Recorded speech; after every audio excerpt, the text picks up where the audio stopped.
Hi friends, welcome back to my channel. അങ്ങനെ വിഷു എത്തിയല്ലേ? കണി കാണാൻ മലയാളികളും റെഡി ആയിട്ടുണ്ട്. വിഷുക്കണി എന്ന് കേൾക്കുമ്പോൾ നമ്മുടെ മനസ്സിൽ ആദ്യമായിട്ട് കടന്നു വരുന്നത് കണിക്കൊന്ന തന്നെയാണ്. എങ്കിൽ കണിക്കൊന്ന കണി കാണാൻ മാത്രമല്ല, പല ഉപയോഗവും നമുക്ക് കണിക്കൊന്ന കൊണ്ടുണ്ട്. അപ്പോൾ അതേക്കുറിച്ചൊക്കെയാണ് ഞാൻ ഇന്നത്തെ വീഡിയോയിൽ വിശദീകരിച്ച് പറയുന്നത്. വീഡിയോ എല്ലാവരും സ്കിപ്പ് ചെയ്യാതെ കാണണേ. നമ്മുടെ കേരളത്തിൽ സുലഭമായിട്ട് കിട്ടുന്ന ഒന്നാണ് കണിക്കൊന്ന. എവിടെ നോക്കിയാലും മാർച്ച് ഏപ്രിൽ മാസങ്ങളിൽ നിറയെ കൊന്ന പൂത്ത് കിടക്കുന്നത് കാണാം. കേരളത്തിൻ്റെ ഔദ്യോഗിക പുഷ്പവും തായ്ലൻഡിൻ്റെ ദേശീയ പുഷ്പവും ദേശീയ വൃക്ഷവുമാണ് കണിക്കൊന്ന. ഇതിൻ്റെ ശാസ്ത്രീയ നാമം കാസ്റ്റിയ ഫിസ്റ്റുല എന്നാണ്. കർണികാരം എന്ന് മലയാളത്തിലും ഗോൾഡൻ ഷവർ ട്രീ എന്ന് ഇംഗ്ലീഷിലും അറിയപ്പെടുന്നുണ്ട്. ഗൃഹവൈദ്യത്തിനും ആയുർവേദ മരുന്നുകൾ തയ്യാറാക്കുവാനും ഉപയോഗിക്കുന്ന ഒന്നാണ് കണിക്കൊന്ന. ഇതിൻ്റെ വേര് മുതൽ ഇലകൾ വരെ എല്ലാം ഔഷധയോഗ്യമാണ്. എപ്പോഴൊക്കെ മണ്ണിലെ ജലാംശം പരിധി വിട്ട് കുറയുന്നുവോ അപ്പോഴൊക്കെ ഈ കണിക്കൊന്ന പൂക്കാറുണ്ട്. ചില സന്ദർഭങ്ങളിലൊക്കെ നമുക്ക് കാണാൻ കഴിയും കാലം തെറ്റിയും ഇവ പൂക്കാറുണ്ട്. കാരണം മണ്ണിലെ ജലാംശം കുറയുന്നതാണ്. സസ്യങ്ങളുടെ പുഷ്പിക്കൽ പ്രക്രിയയെ നിയന്ത്രിക്കുന്നത് ഫ്ലോറിജൻ എന്ന സസ്യ ഹോർമോണാണ്. ചൂട് കൂടുന്ന സാഹചര്യത്തിൽ ഫ്ലോറിജൻ്റെ ഉൽപ്പാദനം കൂടുകയും ചൂടിൻ്റെ വർധനവ് ഉണ്ടാവുകയും ചെയ്യുന്നു. അപ്പോഴൊക്കെ കണിക്കൊന്ന പൂക്കാറുമുണ്ട്. അതുകൊണ്ട് തന്നെ മാർച്ചിൽ പൂക്കേണ്ട കണിക്കൊന്ന ജനുവരിയിലും ഫെബ്രുവരിയിലും പൂക്കാറുണ്ട്. ഇവ കൂടാതെ കണിക്കൊന്നയുടെ മറ്റൊരു പ്രത്യേകതയാണ് മഴ വരുന്നത് കണിക്കൊന്നയ്ക്ക് മനസ്സിലാവും. കണിക്കൊന്ന പൂത്ത് 45-50 ദിവസങ്ങൾക്കുള്ളിൽ മഴ പെയ്യുമെന്നാണ് പറയപ്പെടുന്നത്. ഇതിലൊരു ശാസ്ത്രീയ സത്യമുണ്ട്. പെയ്യാൻ പോകുന്ന മഴയുടെ ജലാംശം അന്തരീക്ഷത്തിലുണ്ടാകുന്ന മാറ്റം ഏകദേശം 75 ദിവസങ്ങൾക്ക് മുൻപ് തന്നെ അറിയുവാൻ കഴിവുള്ള ഒരു മരമാണ് കൊന്നമരം. ഇത് ചില പരീക്ഷണങ്ങളിലൂടെ തെളിഞ്ഞിട്ടുള്ളതുമാണ്. ജലാംശത്തിൻ്റെ സാന്നിധ്യം മനസ്സിലാക്കുന്ന ബയോസെൻസർ അഥവാ ജൈവ വിവേചന ഘ്രാണശക്തി കണിക്കൊന്നയ്ക്ക് സ്വന്തമായുണ്ട്. എന്നാൽ നമ്മുടെ കണിക്കൊന്ന കണിയൊരുക്കുവാൻ വേണ്ടി മാത്രമുള്ളതല്ല കേട്ടോ. വാദം, പിത്തം, കഫം എന്നീ ത്രിദോഷങ്ങളും ശമിപ്പിക്കുവാൻ ഇതിൻ്റെ വേര്, ഇലകൾ, പൂക്കൾ, മജ്ജ എന്നിവയൊക്കെ ഔഷധയോഗ്യമാണ്. ചില സ്ഥലങ്ങളിലൊക്കെ ഇതിൻ്റെ തളിരിലകൾ കൊണ്ട് തോരനൊക്കെ വെച്ച് കഴിക്കാറുണ്ട്, ഭക്ഷണത്തിൽ ഉൾപ്പെടുത്താറുണ്ട്. ഇതിൻ്റെ തൊലിയിലും ഇലയിലുമൊക്കെ എത്തനോൾ, മെന്തോൾ തുടങ്ങിയ ബാഷ്പശീലമുള്ള ഒരു തരം എണ്ണ അടങ്ങിയിട്ടുണ്ട് കേട്ടോ. ഇവ പൂത്ത് കഴിയുമ്പോൾ നമുക്ക് കാണാം ഇതിൻ്റെ വിത്തുകൾ കാണാം.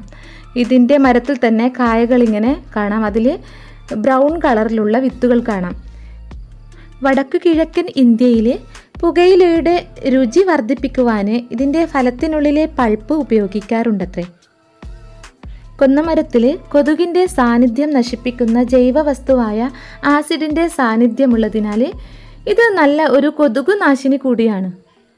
കൊന്നമരത്തിൻ്റെ ഏറ്റവും വലിയൊരു പ്രത്യേകത എന്ന് പറയുന്നത് ഗൃഹവൈദ്യ രീതിയിൽ ഒരുപാട് കാര്യങ്ങൾക്ക് കണിക്കൊന്ന ഉപയോഗിക്കാറുണ്ട്.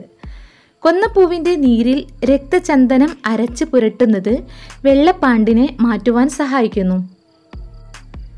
കൊന്നപ്പൂവ് അരച്ച് ചെറുനാരങ്ങ നീരിൽ ചാലിച്ച് ദേഹത്ത് പുരട്ടുകയാണെങ്കിൽ ചൊറി, ചിരങ്ങ് തുടങ്ങിയ അസുഖങ്ങൾ മാറിക്കിട്ടും.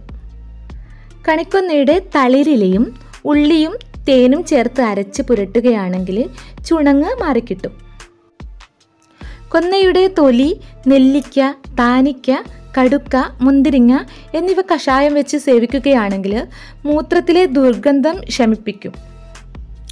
കയ്യോന്നിയും നീലയമരിയും മൈലാഞ്ചിയും ചെമ്പരത്തിയും കൊന്നപ്പൂവും ചേർത്ത് എണ്ണ കാച്ചി തേക്കുകയാണെങ്കിൽ മുടി പൊട്ടിപ്പോകുന്നത് ഇല്ലാതാക്കുവാനും താരൻ പൂർണ്ണമായി മാറ്റുവാനും സഹായിക്കും. കൂടാതെ കണിക്കൊന്നയുടെ തൊലി കഷായം വെച്ച് രാവിലെയും വൈകുന്നേരവും കുടിക്കുകയാണെങ്കിൽ ത്വക്ക് രോഗങ്ങൾ മാറിക്കിട്ടും. ചുണങ്ങ് മാറുന്നതിന് വേണ്ടി മറ്റൊരു രീതിയിലും ഉപയോഗിക്കാവുന്നതാണ്. കണിക്കൊന്നയുടെ തളിരിലകൾ തൈരിൽ അരച്ച് പുരട്ടിയാൽ ചുണങ്ങ് മാറിക്കിട്ടും. കണിക്കൊന്നയുടെ പൂവ് ഉണക്കി പൊടിച്ച് പാലിൽ കലർത്തി ഉപയോഗിക്കുന്നത് ശരീരശക്തിയും വർദ്ധിപ്പിക്കുന്നതാണ്. ഇവ കൂടാതെ കണിക്കൊന്നയുടെ തളിരിലകൾ തോരനാക്കി കഴിക്കുന്നത് കുട്ടികളുടെ മലബന്ധം മാറിക്കിട്ടുവാൻ നല്ലൊരു പരിഹാരമാണ്. കണിക്കൊന്നയുടെ ഇലകൾ കഷായം വെച്ച് കഴിക്കുന്നത് കൊണ്ട് പനി, ചുമ എന്നിവയൊക്കെ ശമിക്കും. മഞ്ഞളും കൊന്ന ഇലയും അരച്ച് പുരട്ടുകയാണെങ്കിൽ ചൊറി, ചിരങ്ങ് തുടങ്ങിയ അസുഖങ്ങൾ മാറുകയും പൊള്ളലേറ്റാൽ ഉണ്ടാവുന്ന നീറ്റൽ മാറിക്കിട്ടുകയും ചെയ്യും.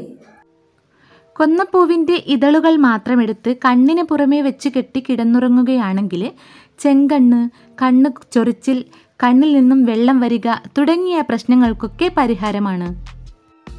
കൊന്നപ്പൂവ് രാത്രി വെള്ളത്തിലിട്ട് വെച്ച് രാവിലെ അതും വെള്ളവും കൂടി കുടിക്കുകയാണെങ്കിൽ ഷുഗർ ലെവൽ താഴുന്നതാണ്.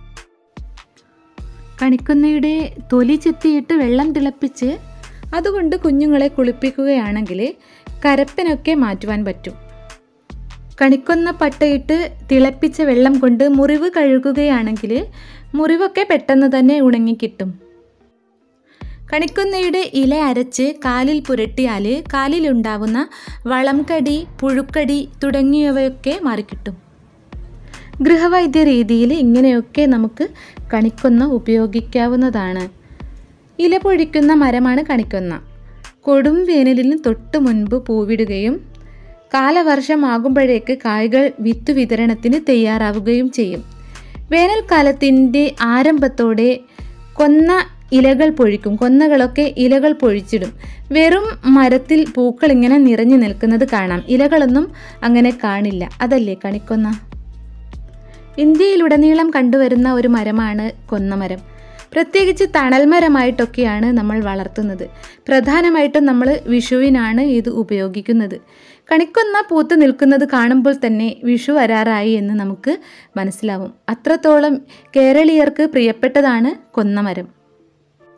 എൻ്റെ ഈ വീഡിയോ എല്ലാവർക്കും ഇഷ്ടമായി എന്ന് വിശ്വസിക്കുന്നു. വീഡിയോയെക്കുറിച്ചുള്ള അഭിപ്രായങ്ങൾ കമൻറ്റ് ബോക്സിൽ നിങ്ങൾ കമൻ്റായിട്ട് അറിയിക്കുക. വീഡിയോ ഇഷ്ടമായെങ്കിൽ ലൈക്ക് ചെയ്യുക, ഷെയർ ചെയ്യുക, സബ്സ്ക്രൈബ് ചെയ്യുക. അപ്പോൾ എല്ലാവർക്കും എൻ്റെ വിഷു ആശംസകൾ.